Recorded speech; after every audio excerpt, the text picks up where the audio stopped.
Hello, everybody. Welcome to GM Sports Report, your weekly podcast on all things sports where every play counts. I'm Grant, and I'm here with my co host Mason as we get ready to cover the latest news, headlines, and upcoming events going on in the sports world.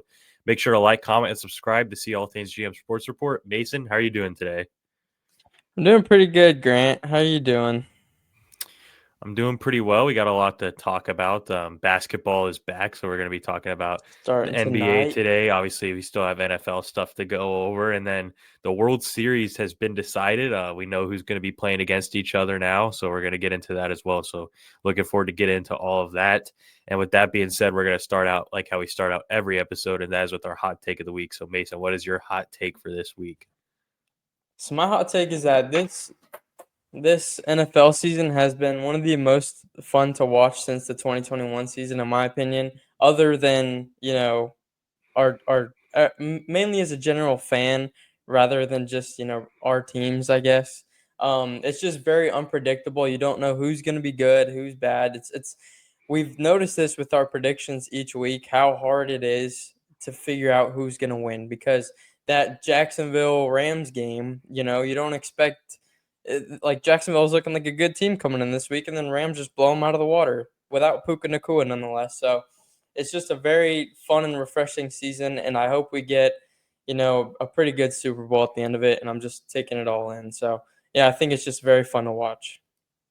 Yeah, I agree with you. I think that my Super Bowl prediction changes every week this season so far. Yeah, So it has been crazy. So many different upsets every week, but then you don't really know if it's an upset or not. Like the one I know. it's a crazy season when the one constant team right now has been like the Colts. It's Like they've legit. been like the most Oh consistent yeah. good team.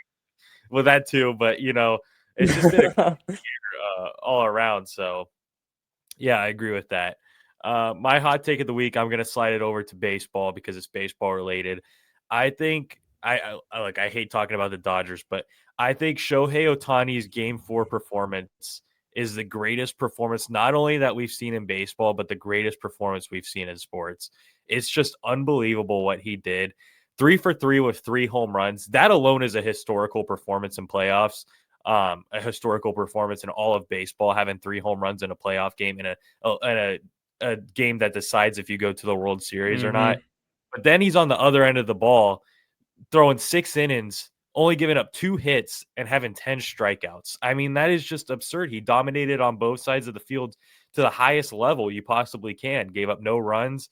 It was just unbelievable, that performance. I mean, all his home runs were absolute moonshots. He's throwing amazing pitches on the mound right now. So I really think that's the greatest performance we've seen in sports. I gotta say. I think the only thing that kind of comes close to it, in my opinion, I'm just gonna keep it baseball related, just because it's his other performance, and that was the 20-4 win against the Marlins, where he went 6 for 6. He had 3 home runs and like 10 RBIs or something crazy, and I think he had 2 stolen bases too. That was for the 50-50 season. So I think it's just we're watching probably one of the greatest baseball players, I think, of all time coming into just into this World Series, and if not of all time. So yeah, it's crazy. Yeah, I think it's safe to say that when it's all said and done, he's going to be the greatest baseball player ever. I Yeah, mean, he's doing it on both sides of the field. And that's the and thing. last Yeah. last season we saw it with the 50-50 season. No one had ever done that before in MLB history. And then this year we're seeing him having 3 for 3 with 3 home runs and 10 strikeouts. Like it's unbelievable. I don't think we'll ever see a player that can replicate what he No. does anytime soon. So I genuinely believe that he'll be the greatest MLB player of all time when it's Yeah. said and done. All right, now we're going to go ahead and slide into our underdog of the week. So Mason, who is your underdog for this week? So my underdog is Vandy's quarterback, Diego Pavia. I think that's how you say it. 17 Vandy beats 10 LSU 31-24. He didn't have an amazing game passing. He had 160 yards with a touchdown, but he had 86 yards rushing and 2 touchdowns. So that he kind of did it all. He was the offense. He made the big plays when he needed to, and he got the upset against LSU. And I noticed that Vandy didn't field rush. So the fans and the environment are kind of switching over to like, okay, this is expected. This is where we belong to be, rather than, you see other teams, they just get their first win and then they have one of the worst field rushes of all time. So it's funny Mhm. that they're kind of just level headed now. And Diego Pavia, um, a lot of people are calling him like the Johnny Manziel. I don't even think he's close, but I think he's kind of got that moxie. And yeah, it's exciting to watch him beat, teams like LSU. And I hope he gets some more big wins as well. Nice. For my underdog of the week, I'm going to slide over to the NFL for mine, and I'm going to go with Oronde Gadsden, the rookie tight end for the Los Mm-hmm. Angeles Chargers. He had 7 receptions for 164 yards and 1 touchdown. Jeez. The Chargers didn't really have that good of a game as a team, but boy, did he have a great individual week. So, maybe if you're a fantasy football guy and you need a tight end, I might recommend looking out for him because that looked like a breakout game to me. I need He was one. easily the favorite. Easily the favorite target for Herbert that game. So we'll see what happens with that moving forward. Nice. All right, now we're going to go ahead and slide over to the NFL, and we're going to start with a game predictions update. This is where on Instagram and TikTok at GM Sports Report, Mason and I will post our predictions for every game every week, and we keep track of the records for that week individually and then our record as a whole. So this past week, we both went 10-5. And my record now sits at a 74-33, and yours sits at a 70-37. So, as unpredictable as a season it's been, we I both have some know. pretty good records here. But it could just be so much better if a lot of these upsets didn't happen, I feel like. But still a lot of Mm-hmm. time left. Yeah. All right. Now we're going to go into what we do every week for the NFL, and that is our 3 takeaways, where we go over 3 of our biggest highlights that we want to point out for the week. So, Mason, I'll let you go ahead and begin with yours. So my first one, it's so refreshing to see him healthy again. And Christian McCaffrey and the Niners beat the Falcons 20-10. Christian McCaffrey's looking like that offensive player of the year season he had. He's on pace for another thousand season, which is insane. He had 129 yards and 2 touchdowns rushing, and he had 7 receptions, 79 yards receiving. And it's just he's my favorite player in the league. He has been for ever since he really came in. I loved watching him at Stanford, and yeah, it's very refreshing. And last year, him getting hurt all the time, it was sad. So I'm just happy he's having a good year. And Niners with I have a Mac Jones question. are looking. What's that? So, with like you're saying McCaffrey, he's looking like his offensive player of the year season, which I agree with. He is looking fantastic. I have him on fantasy, Yeah. so obviously I'm not complaining. But who do you think deserves it more right now, Jonathan Taylor or Oh, Christian Jonathan Taylor. McCaffrey? Yeah, Okay, Jonathan all right. Taylor. I was just seeing. I'm just saying he looks like him, like how he No, yeah, used no, I to. get it, He's 100%. I think he's having a great yeah, year. It's just crazy yeah. what Jonathan Taylor's doing too. No way. I'd even say Jackson Smith and Jigba has a pretty good case to win it as well. The numbers Yeah, that's a good yeah, point. he's putting up. So I really think it's going to be a close race Hmm. if those two stay healthy. Yeah, So for that's my sure. first takeaway, and my second takeaway was the game that I mentioned earlier is the London game. Rams blowout Jags 35-7. Devontae Adams 5 receptions, 35 yards, and 3 touchdowns. So he didn't have a lot of yards, but he got the points up when it mattered. So yeah, that was just a very unpredictable game in my opinion. I thought it was going to be a lot closer of a game, and it just was not. So that's my second takeaway. My third takeaway is one of the MVP candidates, Daniel Jones, and the Colts look like the most, like you said, consistent team this season, beating the Chargers 38-24.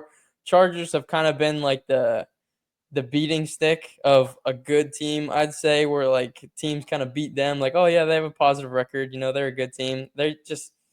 I think their record kind of inflates how they play a lot more, if that makes sense. To kind of where like they're not as good as what their record shows. So yeah, that and Daniel Jones threw for 288 yards and 2 touchdowns. Like you said, Jonathan Taylor, 94 yards and 3 touchdowns. He was insane. And yeah, I did Michael Pittman do much? I didn't get to check his I think he stats. did have a receiving touchdown in that game. I'm not 100% Did sure he? though, off the top of my head. Yeah, I don't remember honestly, but yeah, that Colts team is just looking phenomenal, and they're a fun team to watch. Did not expect that at all coming into the season. Like, why would you start Daniel Jones as a Giants fan? And it's just unbelievable. So yeah, Yeah, I like all three of those. I agree with all three. And go ahead and start with mine, Mason. I'm going to be honest. I think you're going to want to cover your ears for this one. yeah. Can I take the Uh, AirPods out? yeah. I'll signal you when I'm done talking about All it. right, all right. All right. So, for those of you who don't know, the New York Giants had one of the biggest choke jobs we'll probably see in a long time. They were up 19 to nothing at one point going against the Denver Broncos and gave up 33 points in the fourth quarter alone um, to go ahead and get the loss. Just a really bad choke job. I feel bad for Mason because if I had to watch that as a fan, I'd be very upset about it, but it had to be talked about. So, that is my first takeaway. Yep. Yeah, good. Okay. All right. My second takeaway is going to be I think the Cowboys have the best offense in the league. I know statistically it's starting to prove that way, but I watched their last Yeah, game this no, last it weekend, looks. and with CD back, it just looks unbelievable how good it is. Pickens making huge plays. CD obviously with that huge touchdown in the beginning of the game, and then Williams, their running back, is like one of the better running Yeah, backs Javonte this year, which I don't Williams. think a lot of people saw coming, but he's been fantastic. And Mhm. Dak Prescott is having a great year so far. So Mhm. for a lot of the Dak haters, there's not much you could say about him this season so far. So that is my second takeaway. I think the Cowboys have the best offense in football. And then my third and final takeaway, I think Rashay Rice, love him or hate him, I think that he's going to give this Chiefs extra life and kind of bring them back into that top tier of teams. He looked fantastic in his Mhm. first game back, having 2 touchdowns, and he really made that Chiefs team look very different from what we've seen so far this Yeah. season. So that's my third and final takeaway. Yeah, no, I like that a lot. I like it kind of gives Mahomes is doing well, with like Marquise Brown and Thornton. I forgot what his first name is, but Hmm. he was making or decent receivers look a lot better than they were. Because when was the last time we heard of Hollywood Brown? It was when he was first with the Ravens, I think. So, Right. Mahomes is having a great year still, and I think that's kind of getting swept under the rug just with all these other, you know, insane quarterback performances. So I am going to give Mahomes a little credit still. Not going to glaze him or anything, but yeah, it's been a very fun season to watch. Yeah, for sure. All right. With that being said, we're going to go ahead and slide over to the MLB now. And like I said earlier, the World Series has been announced. It will be the Toronto Blue Jays versus the Los Angeles Dodgers. So I think it's only right we go ahead and give our predictions for this series. Mason, who do you think is going to be the World Series champions? The Los Angeles Dodgers are going to win in six. Okay. Any elaboration or just that? I don't think so. No, I mean, we kind of go over it in the next thing, but Okay. even then, I don't have a lot to kind of go over. Okay. Um, my prediction, I have the Dodgers winning in 5 games. Mm. You just look at the Dodgers run so far. They played the Phillies, who a lot of people thought were gonna be a big threat, handled them easily. And then they go play the team that was statistically the best team in baseball this last season and swept them in the Milwaukee Brewers. So I think the Dodgers are just different when it comes to playoffs. I know you've talked about that a few times on this I've podcast. lived it. Yeah. Yeah, you've lived it last season when they went against the Yankees. I just don't think that their roster is built to lose to a team like the Blue Jays. And that's not a knock on the Blue Jays. I think the Blue Jays have had a No. fantastic season. Yeah. There is a key player for the Blue Jays that I will talk about in the next segment that I think might be Hmm. able to help them. But overall, I think the Dodgers are just too much for the Blue Jays to handle. I also think the Blue Jays, going 7 games compared to the Dodgers only having to play 4 games against the Brewers will make a difference. So yeah, I'm going Dodgers in 5. Unfortunately, I would like to see the Blue Jays win, but I just don't see it Yeah. happening. I would not. All right. Now we're gonna go ahead and go over who our key players for this series is. Just one from each team. Who do we think the key players for each team are for this World I Series? mean, I really think it's just the two headline guys who are gonna be, the face of this whole series, and that's Shohei from the Dodgers and Vladimir Guerrero Jr. from the Blue Jays. He's putting up a postseason MVP type of, postseason really, and he's been looking amazing. And of course, Shohei's putting up just amazing numbers in general. Yeah. So numbers we've never even seen before, like you said, probably the greatest performance in sports. And that it's not like it's like he dropped it's like Kobe's 81 point game or anything like that where it's just insane like that. It's like you really got to look and just see the underlying stats of how great that performance really was. So I think Mhm. it's just those two guys, and I think it's gonna come down to like the side guys as well, like the Freddie Freemans and the George Springers, and the pitching as well. Pitching is going to be huge from both sides, so that's really what's going to keep the games close, in my opinion. Or if they want to Yeah. be close, that's they're gonna have to do. Yeah, I like it. I agree with you.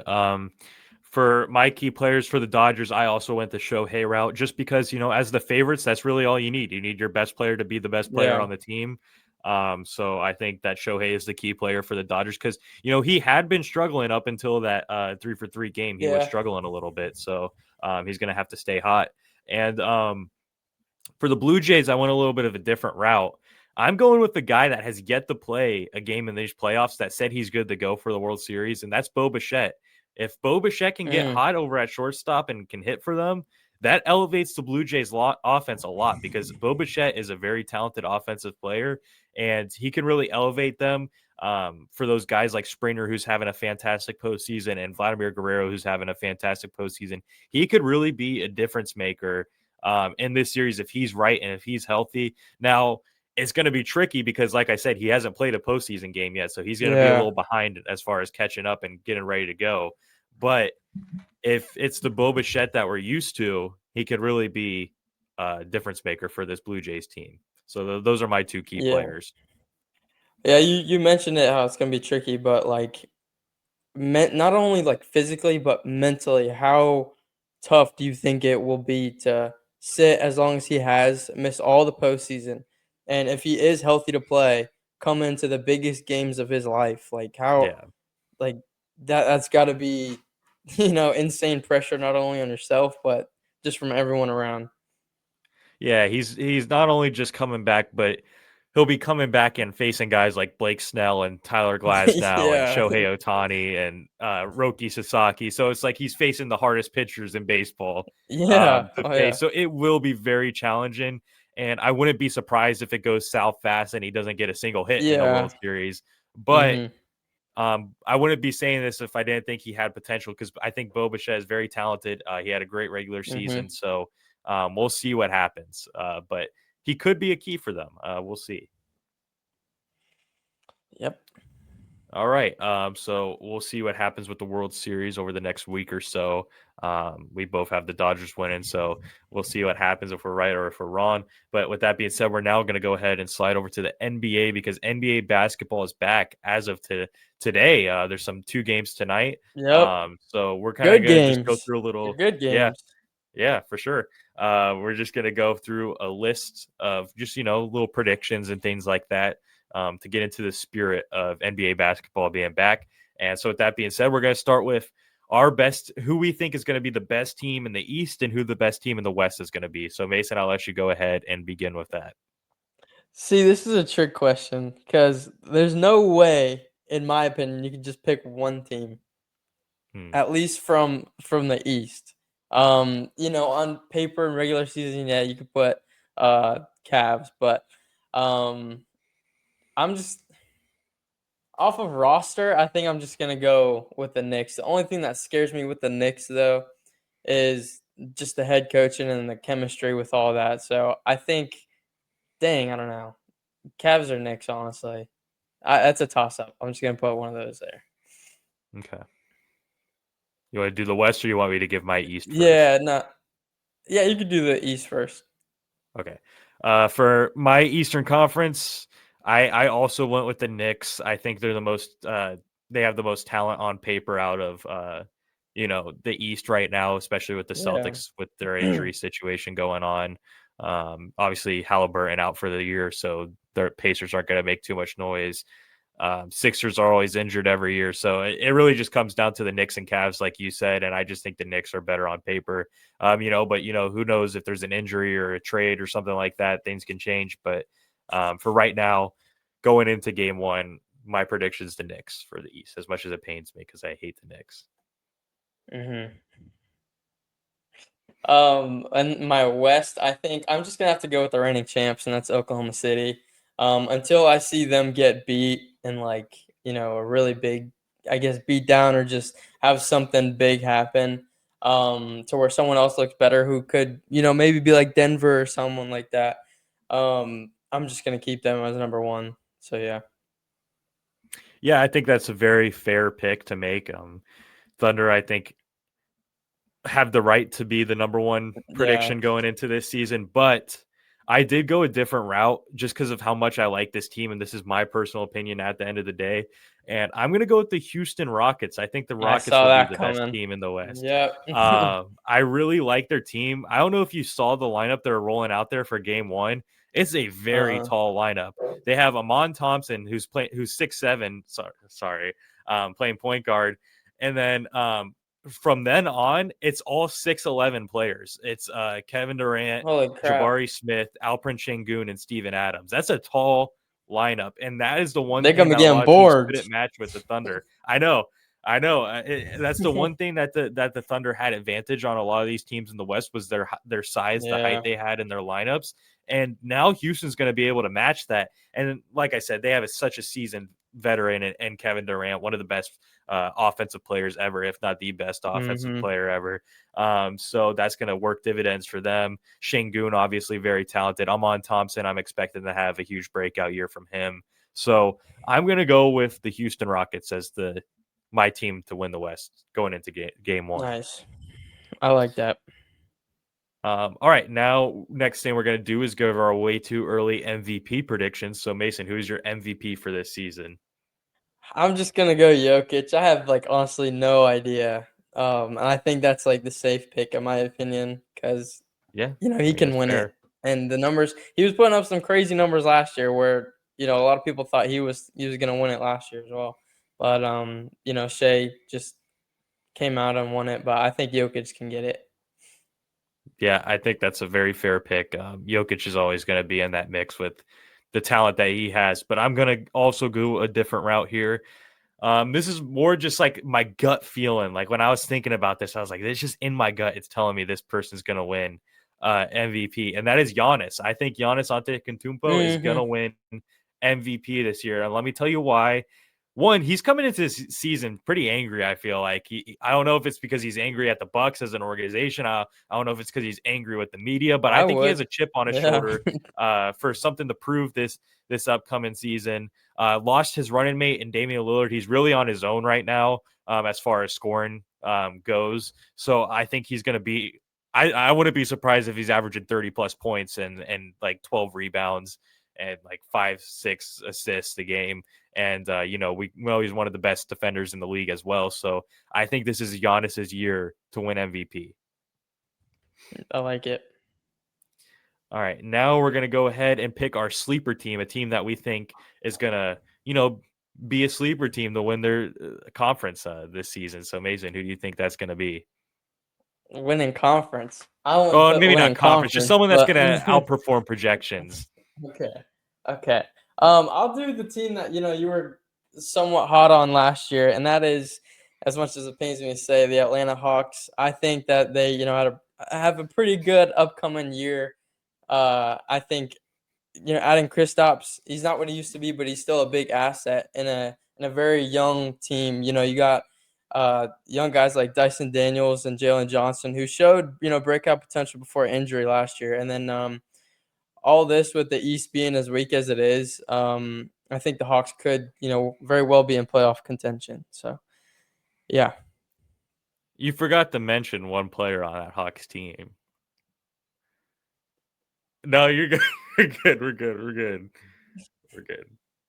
I like that pick. I like it so much that it's my pick as well. I went Atlanta Hawks as well. I like the Okay. additions they made Yeah. this offseason.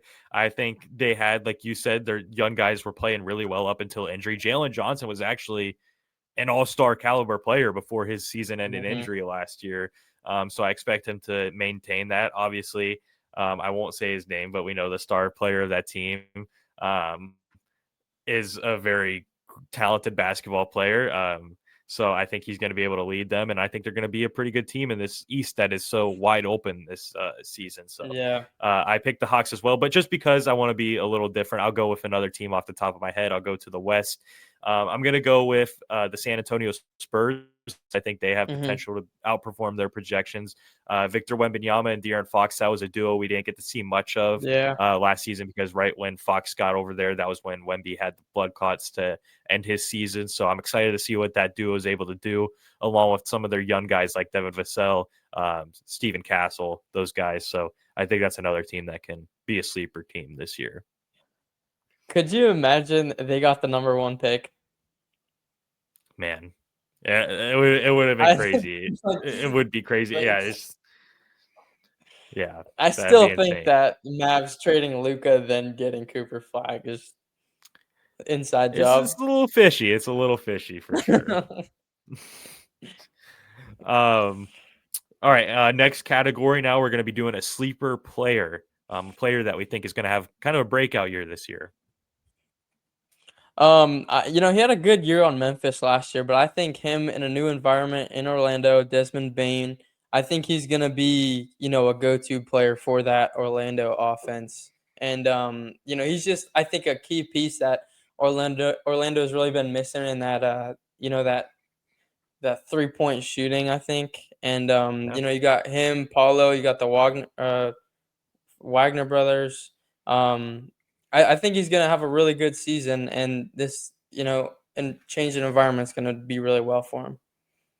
Yeah, I think that's a great pick. I think Desmond Bain fits like a glove in that Orlando Magic system. He does everything Hmm. that team needs him to do: defend, shoot threes, Yeah, yeah. space the floor. So I think that's a great pick, and I'm happy to say I will be boots on the ground at the Magic opening game tomorrow night because they are playing the Miami Heat. So I will be in attendance and witnessing that firsthand. So he's not.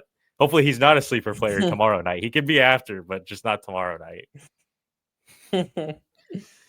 Um, all right, Nice. for my sleeper player, I have two names that I want to get out there. First one being the guy who had a pretty impressive rookie season that I expect to have a breakout. That is the Bulls' young forward in Yeah, Montez yeah. Buzelis. That guy had some flashes last year where you're like, okay, this guy might actually be a superstar. Um, He's very talented going into his second year on a team where they're going to be relying on him a lot more. Bulls, they got some young, fun guys over on that team with Mhm, Kobe White and Josh Giddey, who had a fantastic year last mhm. year, and Montez Buzelis. And then they just have an old head like Vukovic that's been in trade talks for like the last 5 seasons, it feels like. But I do think that Montez Buzelis is going to have kind of a breakout year this year. My second guy is going to be Andrew Nimhard. That's mainly due to the fact that Tyrese Halliburton is going to be out next year, so Mhm. someone's going to have to step it up. And we saw Nemhard absolutely turn it on multiple times in the playoffs last Yeah. season. So I think that's a guy you could really see, get comfortable down the stretch of this regular season and have a breakout year. Mhm. You know about Nemhard. Yes, I do. um, all right, It's a and then rage bait video, finally, man.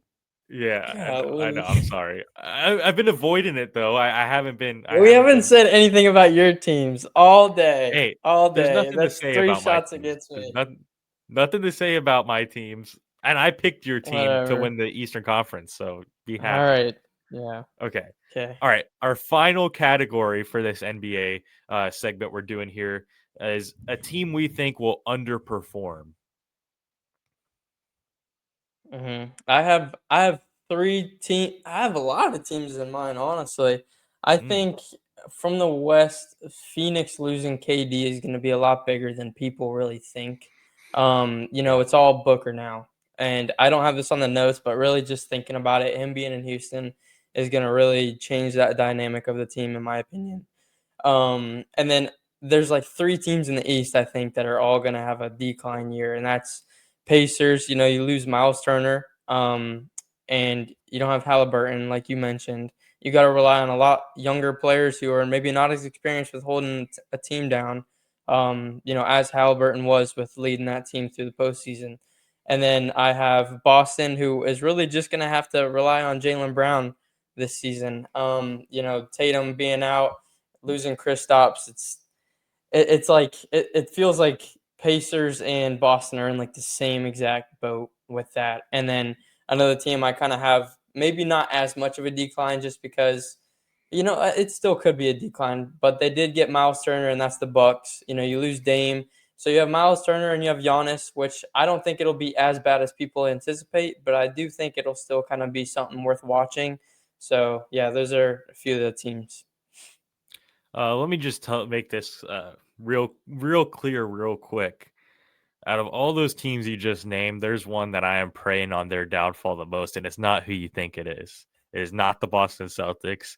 It is the Milwaukee Bucks, because let me tell you why. Yeah, If you they have a yeah. bad year this year, I think that Giannis is finally going to ask out. He's a free agent after this year, and there's a team in the East that's been saving up a little bit of money, saving up some money to be able to extend a guy, to be able to sign a superstar, and that's the Miami Heat. So I'm praying on the Bucks' He wanted to be downfall. a Knick. He wanted I'm to be ready a to be Knick. hurt again. I'm ready to be hurt again. And see the rumors of I the thought the Heat going after him.